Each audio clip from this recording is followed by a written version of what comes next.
Aujourd'hui, on a eu beaucoup de chance qu'il n'y ait pas de mort, ça c'est clair. Il y a toujours eu quelqu'un au moment où la violence allait aussi éclater chez nous, je dirais, dans les rangs de manifestants. Il y avait des jeunes qui voulaient mettre une bombe, enfin faire... il y avait le FLP qui était très, très puissant à l'époque aussi. Mais il y a toujours eu quelqu'un pour désamorcer ce mouvement de violence, enfin à ma connaissance. Hein. Et donc voilà, ça se voit un peu dans la réunion après le vendredi noir, où les gens sont énervés, sont devant la mairie. On voit les différents courants. Et on voit Amélie qui met les gens au travail, fête de Plogoff-Unil. Bon, vous voyez, il y avait une sorte de répartition naturelle qui se mettait en place comme ça. Et on réussissait à refaire l'union bien souvent, parce que c'était un luxe qu'on ne pouvait pas s'offrir de se diviser, quoi. Je vais passer la parole, Jean Sora. Alors, il faut pas oublier, il y a eu, là on voit des images concernant l'enquête, mais l'année précédente, par exemple, il y a eu toute une action autour du groupement foncier agricole, parce qu'on avait décidé de créer sur le site une exploitation agricole. Il y a eu en particulier la pose de la première pierre de la bergerie, il y a eu la clôture du site, la construction de la bergerie, qui rassemblait les personnes pour une action positive.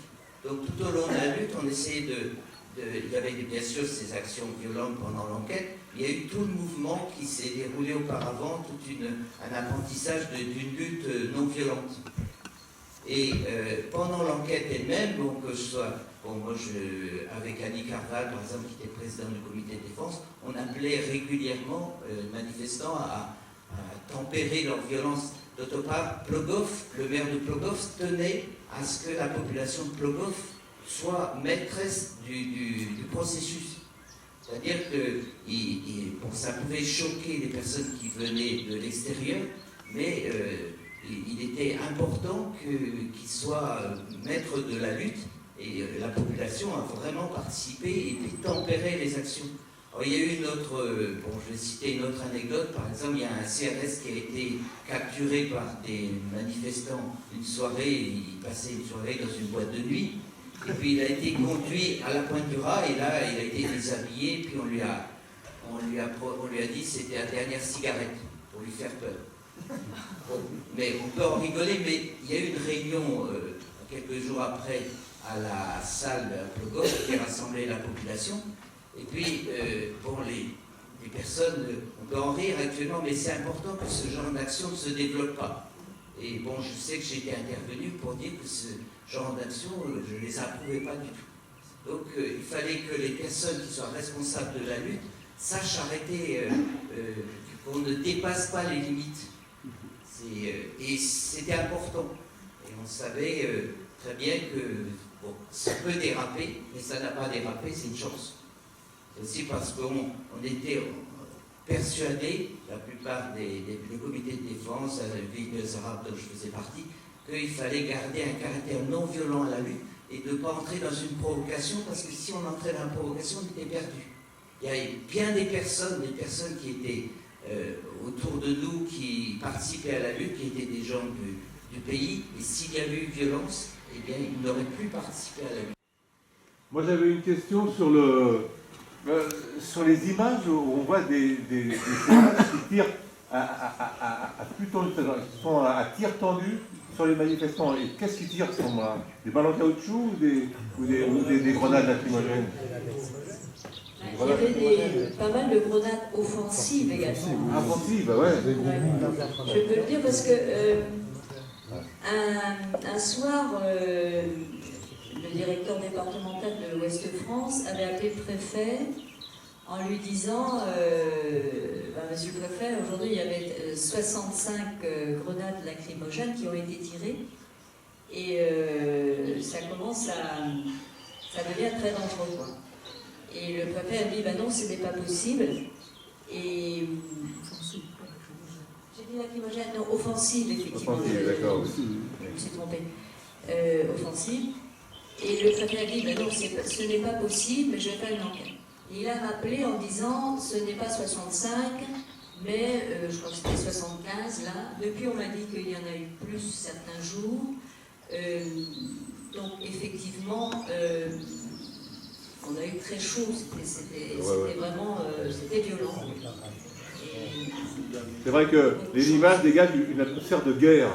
Déjà, le grain du 16 mm qui rend bien à l'écran, on est dans une atmosphère de guerre. Moi, j'étais extrêmement surpris par ces images-là, comme elles sont fortes. Effectivement, il y a cet aspect, mais bon, je veux tempérer aussi.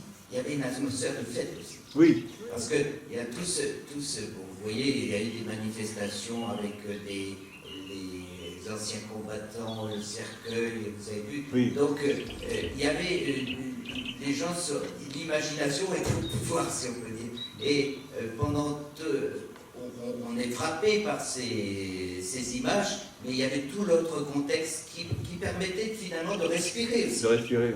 Oui. Et pendant comment dire, l'enquête publique, il y avait des réunions d'information dans toutes les communes. Au point, la campagne de l'information se poursuivait avec des personnalités qui venaient. Il y avait Louis Puiseux, des gens qui travaillaient à l'EDF et tout ça. Donc c'est tout un contexte. Alors bien sûr, on est frappé par les images de guerre, comme vous dites, mais il y a l'autre contexte qui est festif, qui permettait d'équilibrer ces moments de violence qui étaient surtout au moment du départ des mairies annexes à 5 h le soir. Et puis, pendant la journée, bon, il y avait des manifestants qui stationnaient sur place, mais c'était ce moment qu'on appelait la messe de 5 h, qui était le moment crucial. Mais il n'y avait pas tous les jours ce type de manifestation. Il y avait des jours plus calmes. Et dans les images qu'on voit, quelquefois on voit des rapports CRS manifestants avec un énorme groupe de CRS et puis des manifestants qui sont quand même assez peu nombreux. Alors qu'à la fin du film, on voit la grosse masse des 60 000 personnes, voilà, comme une progression. Oui. Le dernier jour de l'enquête, je ne parle pas de la fête après, le dernier jour de l'enquête, donc le 31 mars, enfin je ne dis pas de bêtises, janvier, non c'est 31 janvier, 14 mars. Et là, on est à 7000, il y a 7000 personnes pour la messe, pour ce moment-là. Et effectivement, Jean a raison, les gens de Plogoff, et ça, je trouve que c'était dans la tradition. Je suis d'origine paysanne, et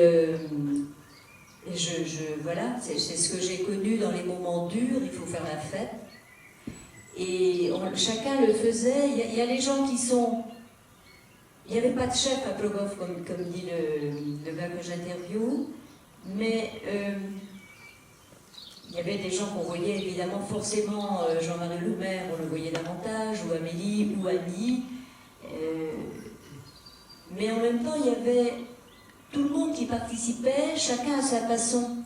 Parce que dans une lutte aussi dure, on a vraiment besoin de tout le monde. Et tout à l'heure, avec Jean, on parlait d'un manifestant qui est mort à 106 ans. Vous voyez que ça préserve la lutte. Et il s'appelle Eugène Perrotte. Et Eugène Perrotte, il avait essayé de rassembler tout ce qui s'écrivait sur le nucléaire, les livres qui s'écrivaient. Et il en avait choisi un, il en avait acheté un grand nombre, et il avait déposé dans chaque mairie du Cap ce livre. Et il nous avait dit, ce sont les secrétaires de mairie qui ont fait le meilleur travail pour la diffusion de l'info. Bon, et on avait des gens comme ça qui jouaient un rôle spontanément. Et dans le film, vous voyez aussi, dans une ferme, il y a le goûter après la messe. Et cette femme, qui était une veuve, une agricultrice, qui n'avait jamais manifesté, comme la plupart des gens de Plogoff, hein, c'était leur première manifestation. Et cette femme, c'était régulièrement après la messe, surtout quand elle était dure, il y avait le goûter après, il y avait toujours des crêpes. Et les gens qui étaient venus comme ça de l'extérieur, ils étaient souvent invités, sinon il y avait deux bars, hein, il y avait chez Céline et l'autre, ils étaient pleins à craquer, je peux vous dire, mais là c'était la fête. Hein. Et Marie Carval, dont je parle, peu de temps après qu'on ait commencé à filmer, donc peu de temps après le début de l'enquête, elle nous a tout de suite invités chez elle. Elle nous a dit, voilà, on était à 3, hein, parce qu'il y avait Jacques Bernard qui faisait le son, puis nous deux. Et elle nous a dit, vous n'allez pas rentrer dans le pays des Boudins là-bas tous les soirs, c'est trop loin, vous perdez du temps. Vous dormirez chez moi. Donc on a mangé chez elle, on a dormi chez cette femme que vous avez vue à l'écran, donc durant le goûter. Et c'était des initiatives qui étaient très importantes parce que nous, du fait qu'on était là tout le temps, tous les jours, ben évidemment le lien se faisait mieux, on était là de nuit aussi, sur place. Et il y avait plein d'initiatives comme ça. La femme de 84 ans, là, bon, il y avait, je ne sais plus si c'est elle ou une autre, la nuit, quand on parle des barrages qui se font, et ensuite les gardes mobiles arrivent, et il y a des arrestations. Et le matin, je me souviens d'un groupe de jeunes qui se désolaient parce que leurs copains avaient été arrêtés. Et puis vers 11h, on le voit arriver, ma foi, très rose. Il y avait une grand-mère, comme ça, plus de 80 ans, qui l'avait tiré par la manche, qui l'avait rentré chez elle, fermé à clé, il avait dormi, il avait été nourri. Et voilà, que voulez-vous qu'il fasse dans ces cas-là, hein? Bon, c'est ça aussi, et vraiment, on a besoin de tout le monde dans ce genre de lutte, c'est ce que je retiens, moi, de l'exemple de Plogoff. Oui.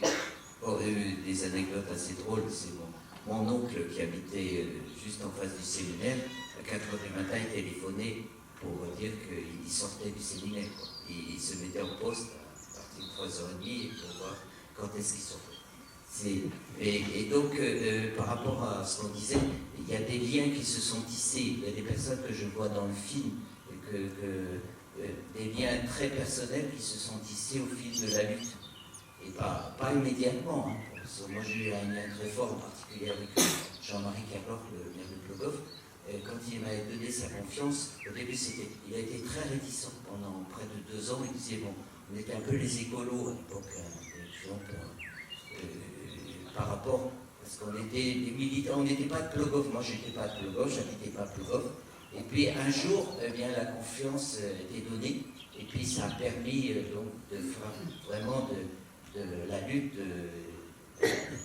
des liens interpersonnels forts qui permettent aussi, dans ce cas-là, de ne pas déborder au niveau de violence.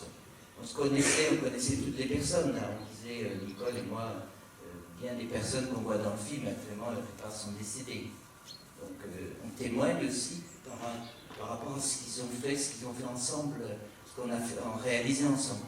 Et je crois que ce qui est important dans un combat comme cela, parce que l'histoire se fait, on dit que l'histoire, alors on oublie ces moments. Et je crois qu'on dit aussi, ils n'ont défendu que leur terre. Vous avez vu les témoignages à la fin. Mais je crois que c'est tout aussi honorable que d'aller polluer la planète comme on le fait actuellement. Ces personnes sont, je crois qu'il est important de témoigner, ça fait partie de l'histoire aussi.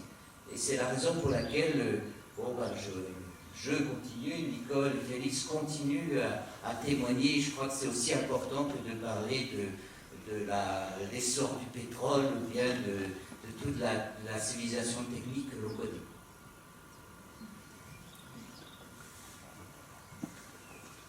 Oui, on va peut-être conclure. Je ne sais pas s'il y a une question ou quoi. Peut-être une dernière question.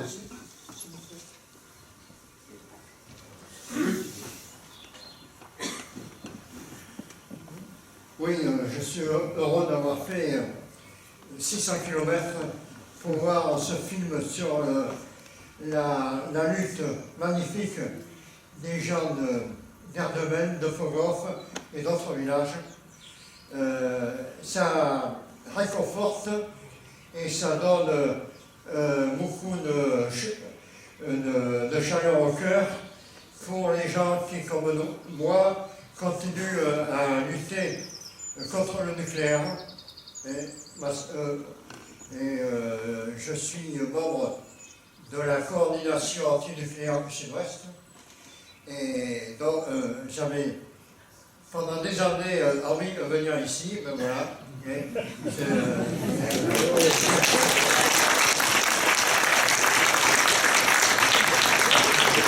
Oui, nous avons mené à Golfech une lutte assez similaire à celle d'ici, mais nous n'avons pas eu votre chance que le projet soit abandonné.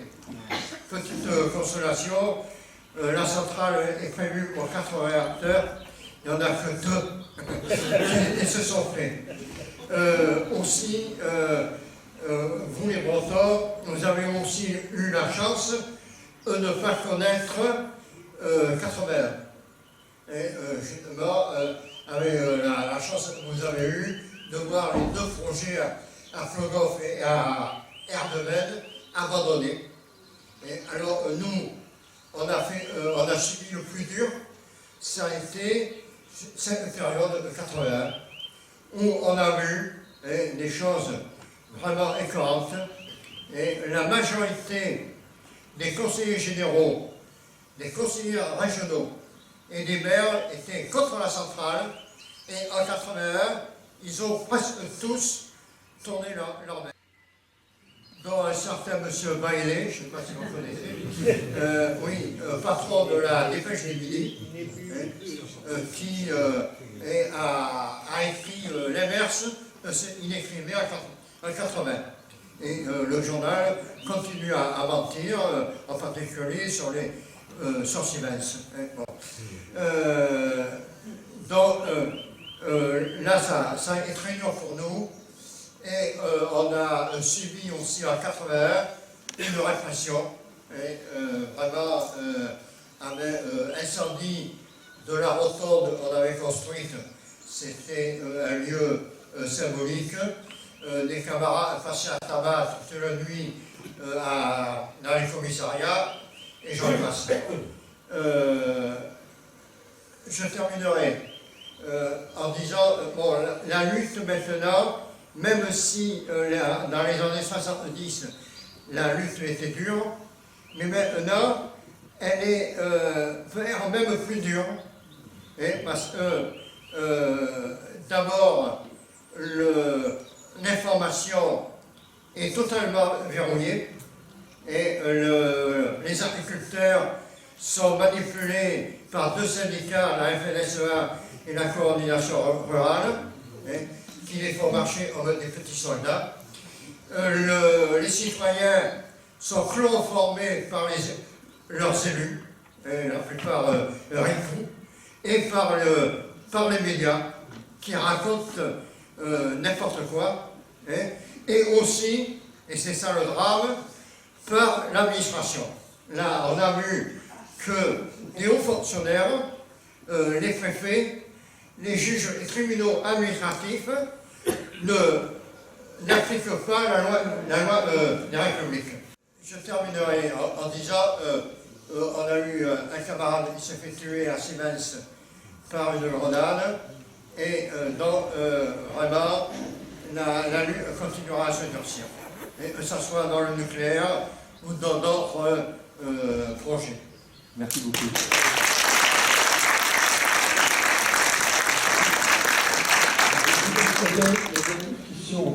C'est vrai que j'avais quand même envie beaucoup de vous remercier au nom des générations futures. J'étais pas très grande quand tout ça est arrivé, et en regardant le film puis en vous écoutant témoigner, j'ai beaucoup d'émotions, et je remercie Nicole d'avoir été au bout de ce projet vraiment. Cette intuition de devoir de mémoire, parce que c'est quelque chose que personnellement, moi je découvre la puissance de de cette guerre civile, où il y avait de la joie, on sentait la joie, mais les enjeux aussi étaient forts. Et pas que pour les personnes dont c'était le territoire, l'histoire qui était en jeu, mais au-delà, moi je les remercie. Je ne suis pas bretonne de naissance, mais je suis fille de la terre. Et je crois que tous les enfants de la terre peuvent remercier ces luttes comme ça. Et ce qui me fait le plus mal, c'est de constater qu'on nous vend la démocratie dans les médias, qu'on nous élus, et qu'en fait je constate que je ne suis pas dans une démocratie. Et c'est ça qui me fait vraiment mal. Merci.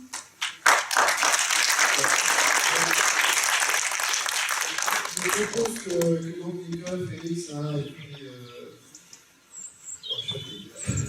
Jean, vous fassiez peut-être une petite conclusion pour la soirée.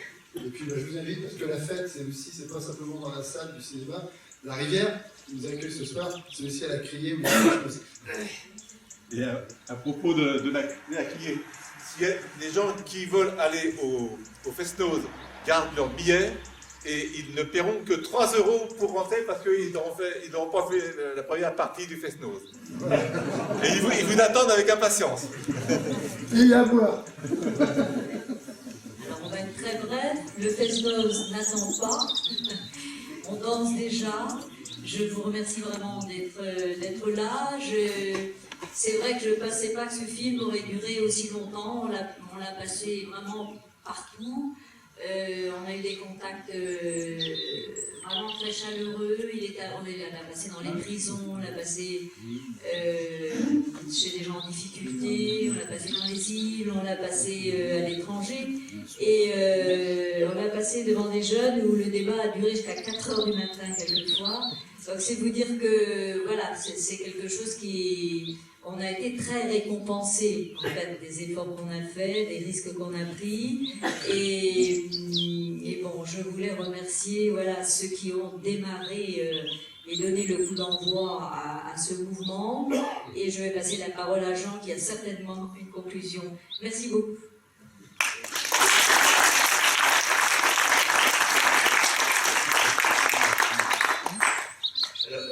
L'an dernier, on a créé dans le Cap Cisin une association qui s'appelle Plogoff Mémoire d'une lutte, pour garder les témoignages de cette époque. Et puis on a fait des réunions, et dans les réunions, bien sûr, on parle de ce qui s'est passé à Plogoff, mais surtout, du débat actuel sur la transition énergétique. Et donc, travail de mémoire et puis transition énergétique, problèmes actuels ne sont pas du tout, sont complètement liés. Voilà, merci à tous.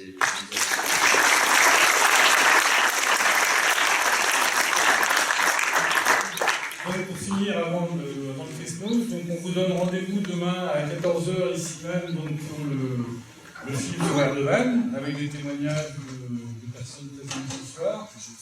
Gilles Simon qui sera là aussi, le film sur Fukushima en fin d'après-midi, la soirée festive à la Criée demain soir aussi.